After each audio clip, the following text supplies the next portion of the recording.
qui souriait et on voit comment on- Voici le dernier moment d'Edith Scobb.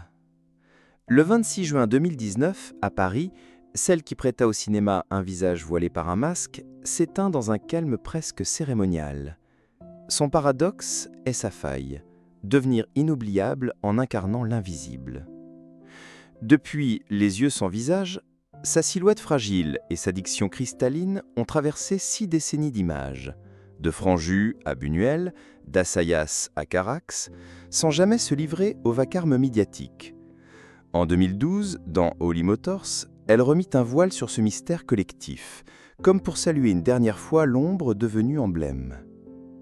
Sa disparition, annoncée sobrement, referme une porte sur un certain art de jouer, discret, intense, presque spectral. Ici, nous suivrons la ligne claire de sa vie jusqu'à ses ultimes heures entre pudeur et vérité pour comprendre comment une actrice si peu visible a pu marquer si profondément notre mémoire cinéphile. Edith Elena Vladimirovna Scobb voit le jour le 21 octobre 1937 à Paris, au sein d'une famille au destin singulier. Son père, architecte, descendait d'un général de l'armée impériale russe réfugié en France après la Révolution de 1917. Sa mère, issue d'une famille protestante, était la fille du pasteur Henri Nic, figure respectée dans son milieu. Ce double héritage, à la fois marqué par l'exil et la rigueur spirituelle, façonne très tôt une personnalité réservée, attentive au silence autant qu'aux mots. Enfant, Edith grandit dans un Paris encore marqué par les cicatrices de la guerre. Les récits familiaux sur les bouleversements du siècle nourrissent son imaginaire, mais elle ne se destine pas immédiatement au cinéma. Adolescente, elle s'intéresse à la littérature et aux arts plastiques, explorant les musées et fréquentant les cercles étudiants où l'on parle autant de philosophie que de théâtre. Cette curiosité l'amène progressivement à franchir la frontière entre spectatrice et interprète. Ses premiers pas artistiques se font sur les planches. En 1958, elle obtient un rôle dans Don Juan, découvrant l'exigence et la discipline de la scène.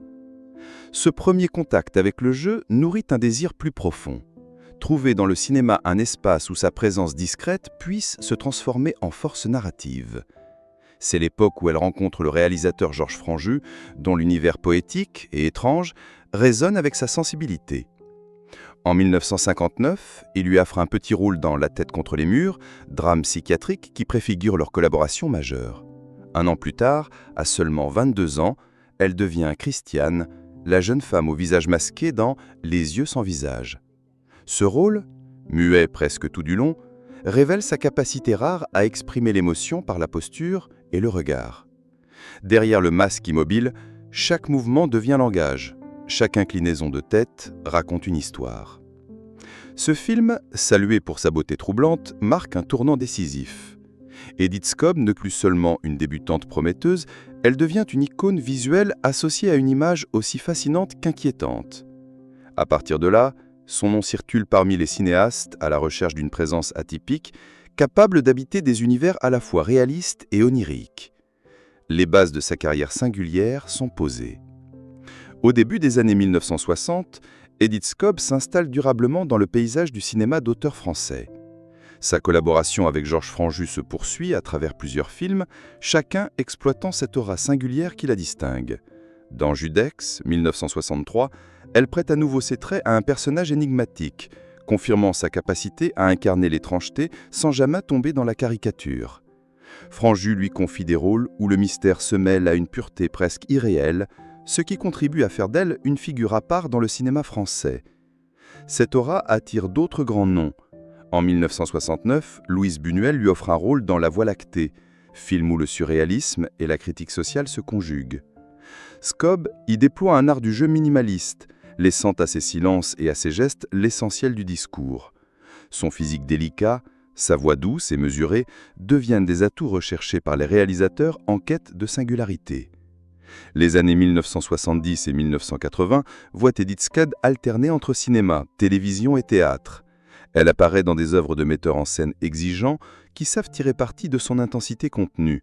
Elle ne cherche pas les premiers rôles médiatiques, mais privilégie les projets qui lui permettent d'explorer des territoires narratifs et émotionnels inhabituels. Sa reconnaissance ne se limite pas au cercle cinéphile. Dans L'heure d'été d'Olivia Sayas, elle incarne Hélène, matriarche d'une famille partagée entre héritage artistique et réalité matérielle. Sa performance, empreinte de gravité et de tendresse, lui vaut une nomination au César de la meilleure actrice dans un second rôle. 4 ans plus tard, elle retrouve la lumière avec Holly Motors de Léos Carax. Dans la scène finale, portant un masque qui rappelle celui de Les yeux sans visage, elle boucle symboliquement la boucle de sa carrière et offre au public un adieu presque prophétique. Les critiques saluent cette capacité à traverser les décennies sans jamais se renier.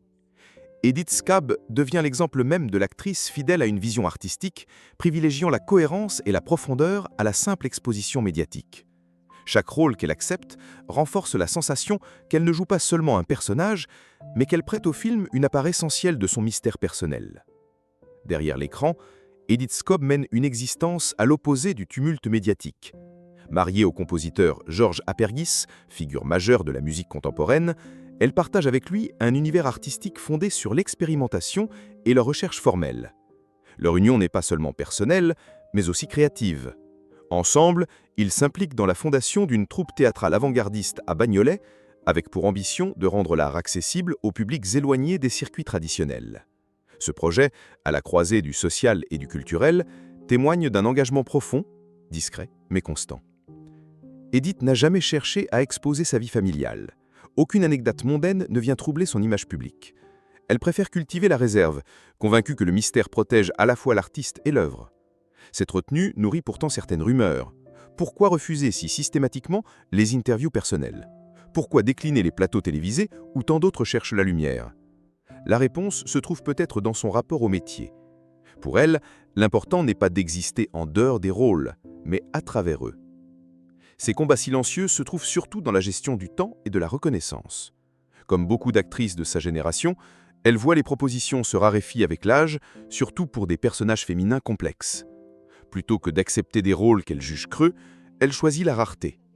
Ce choix artistique, souvent coûteux sur le plan financier, traduit une exigence envers elle-même et envers le cinéma. Sa santé devient un sujet plus délicat à mesure que les années passent. Si elle ne s'exprime jamais publiquement sur d'éventuels problèmes, certains collaborateurs évoquent avec prudence des signes de fatigue lors des tournages. Elle continue néanmoins à honorer ses engagements, même lorsque le rythme ou les conditions sont éprouvants. Cette persévérance impressionne ses partenaires de jeu qui parlent d'elle comme d'une professionnelle irréprochable, toujours attentive aux détails et au respect du travail collectif.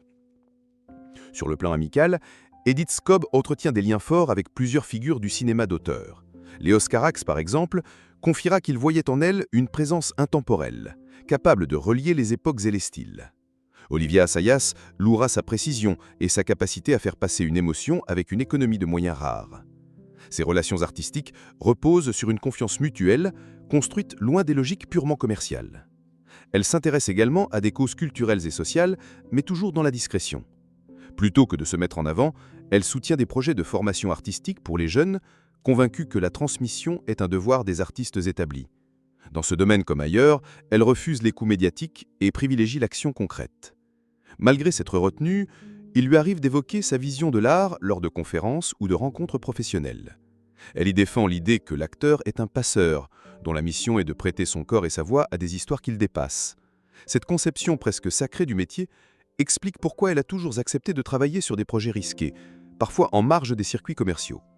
Ces luttes silencieuses, contre l'oubli médiatique, contre la facilité, contre l'usure physique, ne l'ont jamais détournée de son cap.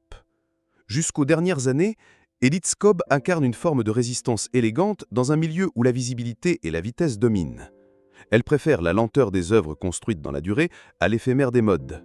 C'est ce mélange de détermination et de discrétion qui fait, pour ses proches comme pour ses admirateurs, toute la singularité de sa trajectoire. Au tournant des années 2010, Edith Scabb poursuit son chemin dans le cinéma avec une rare fidélité à ses principes. À plus de 70 ans, elle continue d'accepter des projets exigeants, privilégiant les réalisateurs qui savent exploiter sa singularité. En 2008, L'heure d'été d'Olivia Assayas lui offre un rôle de matriarche à la fois fragile et déterminée, salué par une nomination au César. 4 ans plus tard, Holly Motors de Léos Carax devient une œuvre manifeste, où elle réapparaît avec un masque, en écho direct à Les yeux sans visage.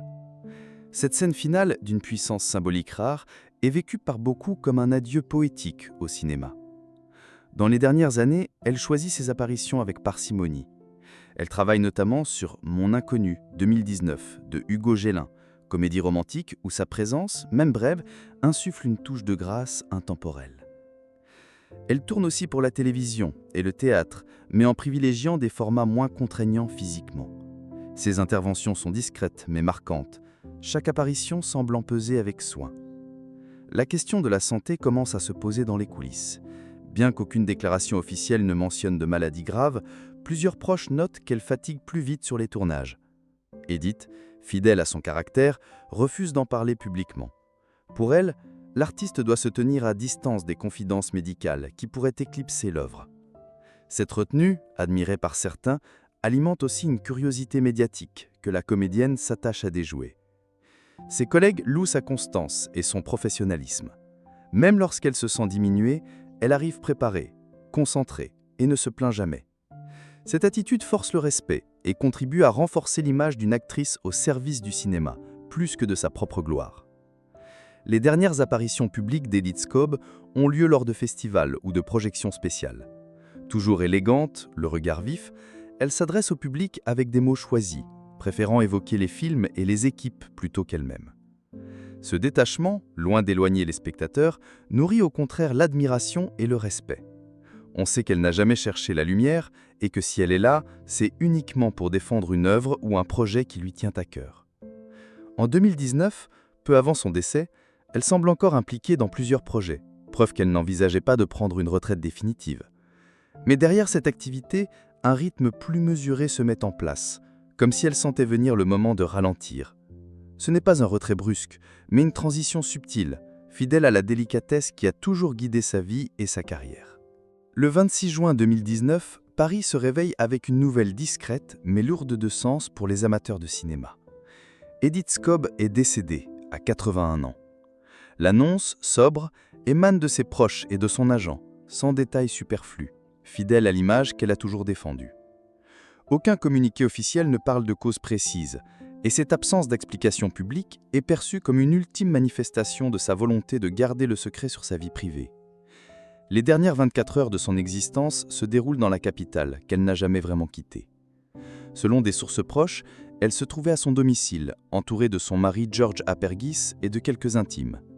La veille, elle aurait encore échangé sur des projets artistiques, preuve que son esprit restait tourné vers la création jusqu'au bout.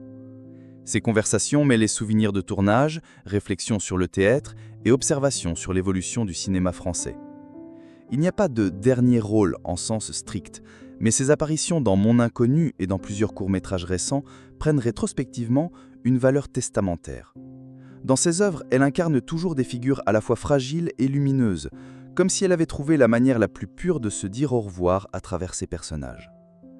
Ce 26 juin, le départ d'Edith Scobb n'est pas marqué par un événement spectaculaire ou une scène publique. C'est un effacement doux, presque invisible, à l'image de certaines de ses prestations les plus marquantes. Mais l'annonce provoque un choc dans la communauté cinéphile et artistique. Très vite, les hommages affluent. Léos Carax évoque une apparition qui semblait venir d'un autre temps. Olivier Assayas parle d'une élégance irréductible, une manière d'habiter le monde sans jamais s'y imposer à lui. Dans la presse, les articles se multiplient, retraçant les grandes étapes de sa carrière et soulignant l'impact durable de son rôle dans Les yeux sans visage. Certains journalistes notent la coïncidence troublante entre l'ultime scène de Holly Motors et sa disparition.